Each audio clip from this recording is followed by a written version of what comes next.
कभी सोचा है कि जो कपड़े हम हर रोज पहनते हैं उनके पीछे कितनी गहरी साइंस छिपी होती है? आज हम इसी की परतें खोलने वाले हैं। चलिए कपड़ों की उस अनदेखी दुनिया को समझते हैं जो उन्हें बनाती है। तो अपने कपड़ों के पीछे का राज क्या है? मतलब एक मामूली सा दिखने वाला कपड़ा, उसके पीछे कितनी कॉम्प्लेक्स कहानी हो सकती है ना? ये सिर्फ धागों का एक जाल नहीं है, बल्कि कह सकते हैं कि ये अपने आप में साइंस का एक करिश्मा है। तो आज की हमारी चर्चा का रोड मैप क्या है? सबसे पहले समझेंगे कि रेशा आखिर है क्या, फिर देखेंगे उसकी फिजिकल और केमिकल बनावट को, और हाँ, ये भी जानेंगे कि ये सब जानना इतना जरूरी क्यों है। तो चलिए शुरू करते हैं। सबसे पहली और सबसे बुनियादी चीज, आखिर ये रेशा है क्या? मतलब वो चीज जिससे हमारे सारे कपड़े बनते हैं। तो रेशा कह सकते हैं एक बहुत ही बारीक, लंबा और फ्लेक्सिबल पदार्थ है। इसी से आगे चलकर धागा बनता है और फिर उसी धागे से कपड़ा। ये नेचुरल भी हो सकता है जैसे कॉटन, या फिर आर्टिफिशियल जैसे नायलॉन।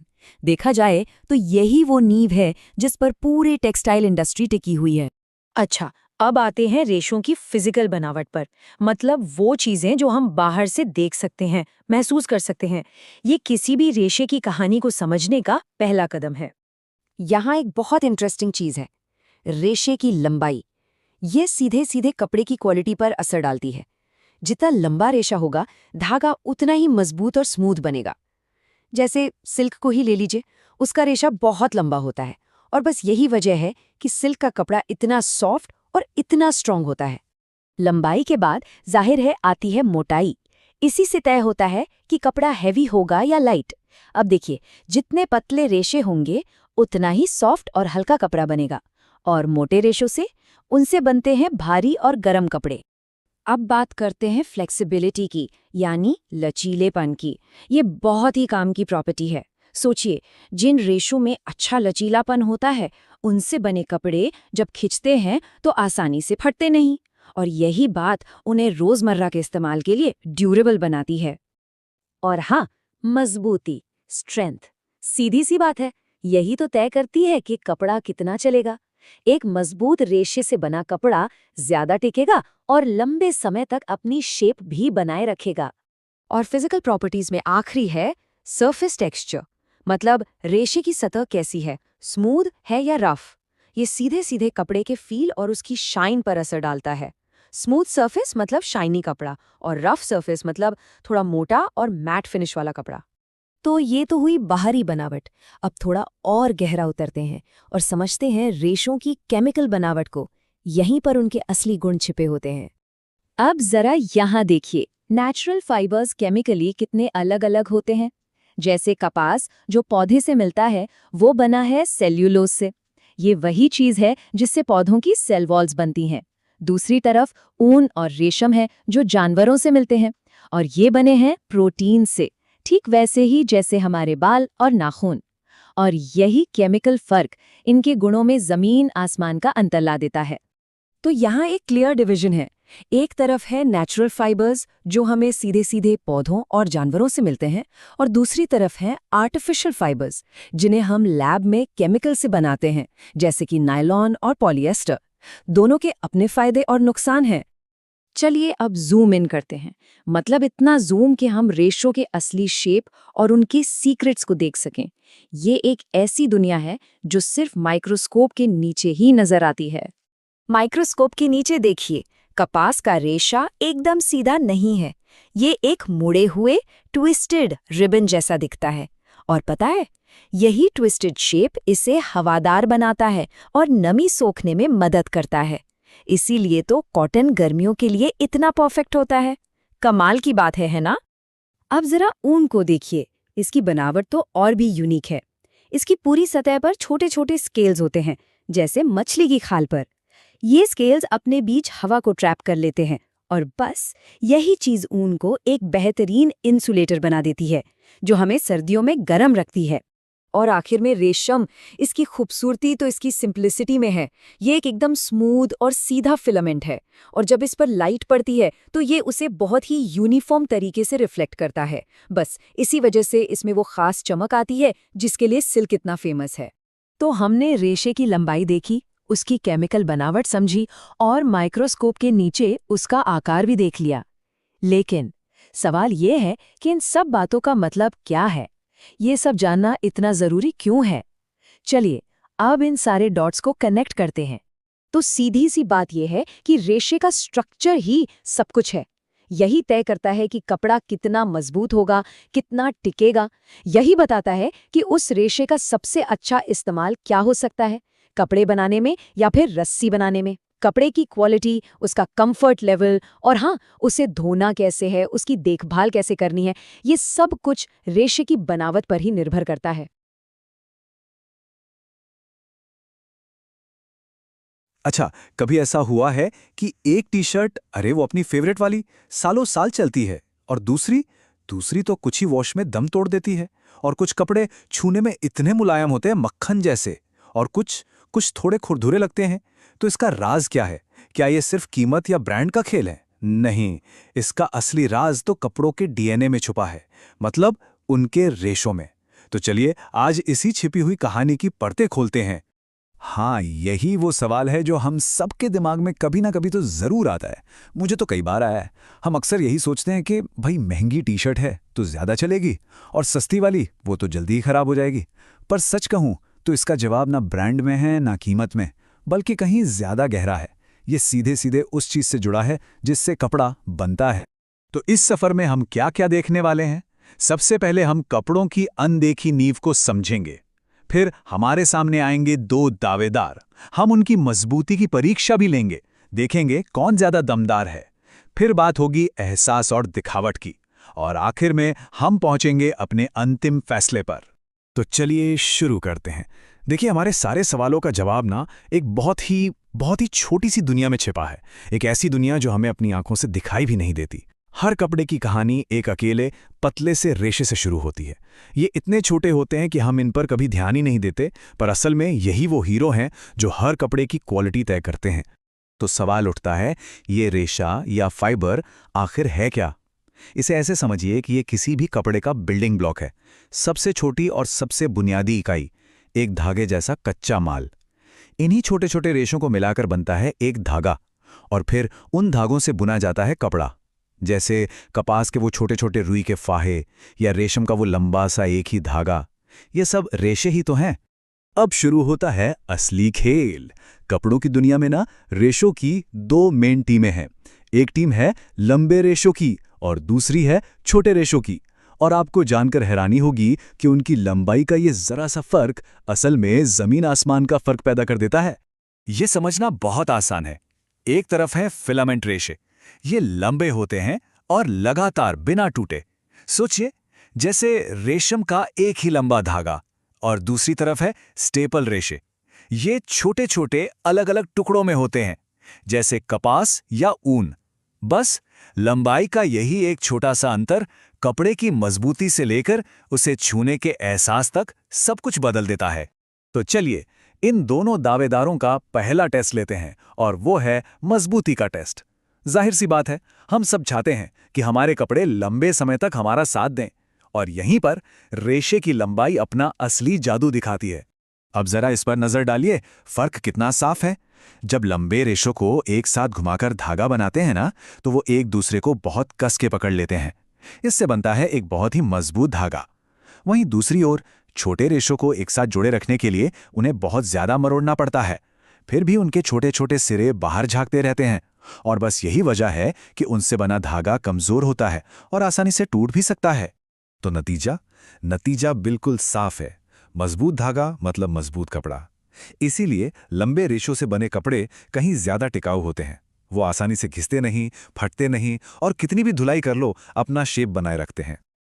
ठीक है, तो मजबूती की लड़ाई तो लंबे रेशों ने जीत ली, राउंड 1 ऊन के नाम। लेकिन जब बात छूने के एहसास और दिखने की खूबसूरती की आती है, तब क्या?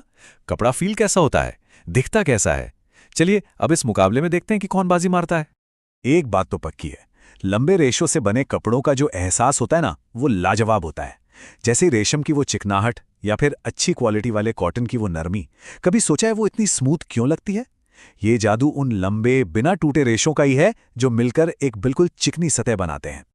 और यहां तो फर्क और भी साफ दिखता है। एहसास की बात करें तो लंबे रेशे चिकने और मुलायम, छोटे रेशे खुरदुरे। चमक में भी लंबे रेशे चमकदार और आकर्षक होते हैं, जबकि छोटे रेशे फीके या डल दिखते हैं। और बनावट, वो भी लंबे रेशों की एकदम एक जैसी होती है, जबकि छोटे रेशों से बने कपड़े की सतह थोड़ी ऊबड़ खाबड़ सी लगती है। क्यों? क्योंकि उन छोटे रेशों के सिरे सतह से बाहर निकल आते हैं। अच्छा, तो ये तो समझ आ गया कि लंबे रेशों से बना कपड़ा बेहतर होता है। पर एक मिनट, जरा एक कदम पीछे चलते हैं। इन रेशों को धागे में बदलने का जो प्रोसेस है, उसके बारे में क्या लंबाई का असर वहां भी पड़ता है? इसका जवाब है हाँ, बिल्कुल पड़ता है। इसे ऐसे सोचिए, लंबे रेशे तो आपस में आसानी से लिपट जाते हैं, पर छोटे छोटे रेशों को एक साथ रखने के लिए उन्हें बहुत ज्यादा कसकर मरोड़ना पड़ता है। इसी को ट्विस्ट देना कहते हैं। और ये जो एक्स्ट्रा ट्विस्ट है ना, यही धागे को खुरदरा बना देता है और असल में उसकी मजबूती को भी कम कर देता है। तो हमने मजबूती देख ली, एहसास और दिखावट को परख लिया और बनाने के तरीके को भी समझ लिया। अब वक्त आ गया है इन सारी बातों को एक साथ जोड़कर अंतिम फैसले पर पहुंचने का। तो इस पूरी कहानी का निचोड़ क्या है? अगर एक लाइन में कहना हो तो वो ये है, किसी भी कपड़े की ओवरऑल क्वालिटी तय करने वाला सबसे जरूरी फैक्टर उसके रेशे की लंबाई ही है।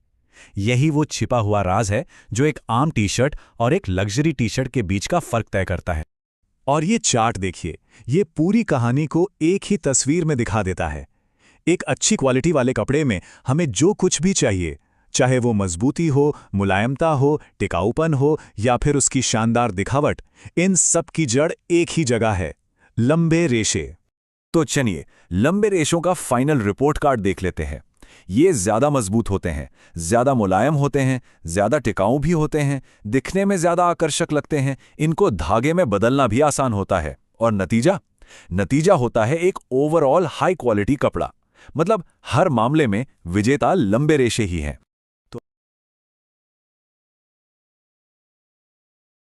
अच्छा, कभी सोचा है कि वो एक फेवरेट टी शर्ट या जीन्स क्यों सालों साल चलती है, जबकि कुछ कपड़े तो कुछ ही महीनों में दम तोड़ देते हैं? आज हम इसी के पीछे की साइंस को समझने वाले हैं, है ना? ये सवाल हम सबके दिमाग में कभी ना कभी तो आता ही है कि भाई एक कपड़ा तो इतना लंबा साथ निभाता है और दूसरा बस कुछ वॉश के बाद ही अपना रंग, अपनी शेप सब खो देता है। तो भाई ये कोई जादू नहीं है, इसके पीछे है प्योर साइंस। तो इस सवाल का जवाब ना एक ही शब्द में छिपा है और वो है परफॉर्मेंस। चलिए समझते हैं कि कपड़ों की दुनिया में इस परफॉर्मेंस का आखिर मतलब क्या होता है। तो देखिए, टेक्सटाइल परफॉर्मेंस का सीधा सा मतलब है कि कोई भी कपड़ा अपना काम कितनी अच्छी तरह कर रहा है। इसको ना आप उस कपड़े का रिपोर्ट कार्ड समझ लीजिए। मतलब कंफर्ट में कितने मार्क्स मिले, ड्यूरेबिलिटी यानी मजबूती में कितने, साफ सफाई में कितना आसान है और क्या वो प्रोटेक्शन देता है, इन सब सब्जेक्ट्स में उसे नंबर मिलते हैं। ओके, तो ये तो समझ आ गया कि परफॉर्मेंस क्या है। पर अब अगला सवाल ये उठता है कि आखिर कौन सी चीजें हैं जो किसी कपड़े की परफॉर्मेंस तय करती है? मतलब किन बातों पर ये डिपेंड करता है? किसी भी कपड़े की परफॉर्मेंस के ना ये 5 मेन पिलर्स है। फाइबर्स की क्वालिटी से लेकर हम उसकी देखभाल कैसे करते हैं, हर एक चीज, हर एक स्टेप बहुत जरूरी है। तो चलिए एक एक करके इन सबको समझते हैं। तो देखिए, हर कपड़े की कहानी शुरू होती है बिल्कुल बेसिक लेवल से, यानी उसके रेशो, उसके फाइबर से। जैसे आपने लॉन्ग स्टेबल कॉटन का नाम सुना होगा। इसके रेशे लंबे होते हैं और इससे जो धागा बनता है ना, वो ज्यादा मजबूत भी होता है और मुलायम भी। और फिर उस धागे में कितना घुमाव है, कितना ट्विस्ट है, ये भी तय करता है कि कपड़ा कितना टिकेगा। फाइबर्स के बाद अगली चीज आती है बुनाई का तरीका। जरा सोचिए, एक टी शर्ट की बुनाई कितनी स्ट्रेचेबल, कितनी लचीली होती है। वहीं दूसरी तरफ डेनिम की जो ट्विल वीव होती है, वो उसे चट्टान की तरह मजबूत बना देती है।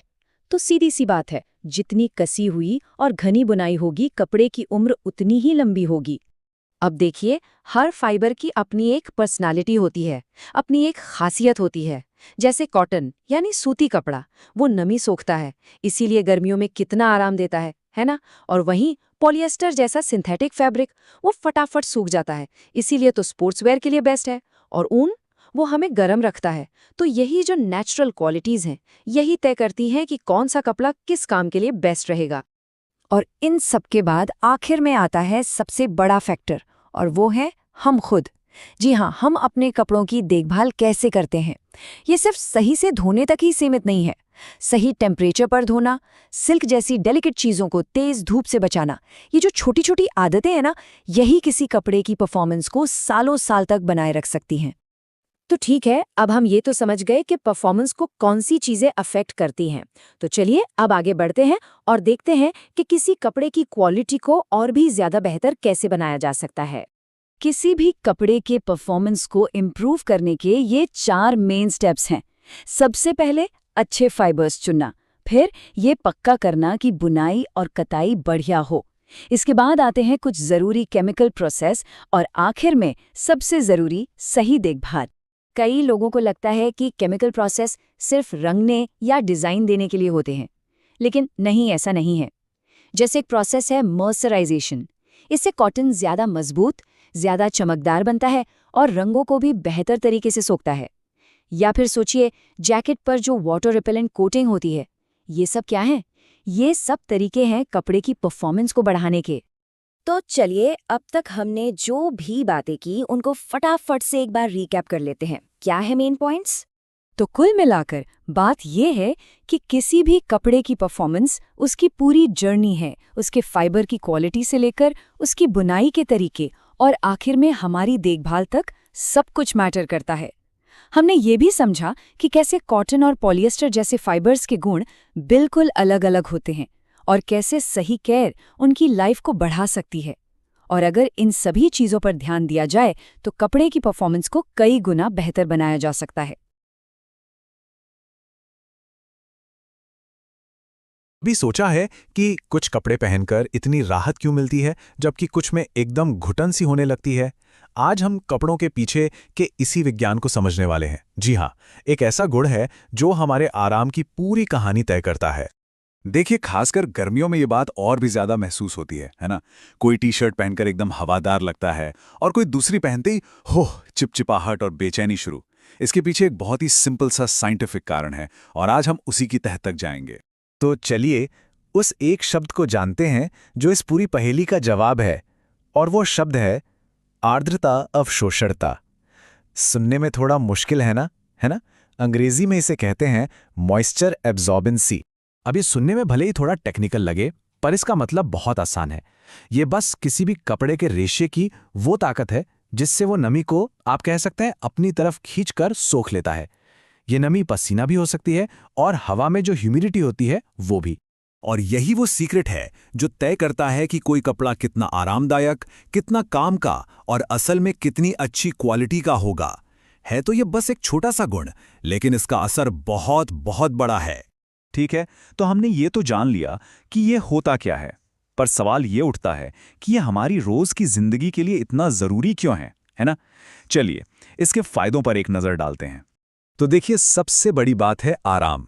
जिन कपड़ों की नमी सोखने की क्षमता ज्यादा होती है वो पसीने को त्वचा से दूर खींच लेते हैं। नतीजा, हमारा शरीर सूखा और ठंडा महसूस करता है। इससे न सिर्फ आराम मिलता है बल्कि सफाई भी बनी रहती है और त्वचा एकदम फ्रेश फील करती है। और यही वजह है कि गर्मियों के कपड़ों के लिए ये गुण सबसे जरूरी माना जाता है। और हाँ, ये कपड़े की क्वालिटी का भी एक बड़ा पैमाना है। ये लाइन इस बात को बिल्कुल सटीक तरीके से बताती है। जिन कपड़ों में नमी सोखने की क्षमता ज्यादा होती है वे पहनने वाले को ठंडा और आरामदायक महसूस कराते हैं। होता क्या है कि जब पसीना कपड़े में सोख लिया जाता है तो शरीर को गर्मी से फौरन राहत मिलती है। तो अब जब हम इसका महत्व समझ ही गए हैं तो ये देखना तो बनता है कि हमारे जाने पहचाने कपड़ों में ये क्षमता आखिर होती कैसे है। चलिए देखते हैं। अब इस स्लाइड में जो सबसे दिलचस्प बात है वो है कपड़ों के बीच का ये फर्क। देखिए, कपास यानी हमारा प्यारा कॉटन नमी सोखने में वेरी गुड है, इसलिए तो गर्मियों में ये हमारी पहली पसंद होता है। ऊन की क्षमता भी गुड है। रेशम यानी सिल्क मीडियम पर आता है। लेकिन जैसे ही हम नायलॉन या पॉलिएस्टर जैसे सिंथेटिक कपड़ों पर आते हैं उनकी क्षमता लो यानी बहुत ही कम हो जाती है। तो यहाँ एक सीधा सा पैटर्न उभर कर आता है ना। जो रेशे हमें कुदरत से मिलते हैं जैसे कपास और ऊन, वो आमतौर पर ज़्यादा नमी सोखते हैं और इसीलिए गर्मी में हमें राहत देते हैं। वहीं दूसरी तरफ जो रेशे फैक्ट्री में बनते हैं जैसे पॉलिएस्टर, वो कम नमी सोखते हैं और इसीलिए पसीना आने पर वो चिपचिपे महसूस हो सकते हैं। तो इस पूरी बातचीत का निचोड़ क्या निकला? हमारे आराम की असली चाबी आखिर है क्या? निष्कर्ष बिल्कुल साफ है। किसी भी कपड़े की नमी सोखने की क्षमता उसकी सबसे जरूरी खूबियों में से एक है। ये सीधे सीधे हमारे आराम और उस कपड़े की उपयोगिता से जुड़ी हुई है। खासकर जब मौसम गर्म हो तो यही एक गुण तय करता है कि हम दिन भर कैसा महसूस करने वाले हैं। तो अगली बार जब कपड़े खरीदने जाएं तो शायद सिर्फ डिजाइन या रंग पर ही नहीं, बल्कि उसके रेशे पर भी ध्यान देंगे। इस जानकारी के बाद क्या कपड़ों को देखने का नजरिया थोड़ा बदलेगा? सोचिएगा।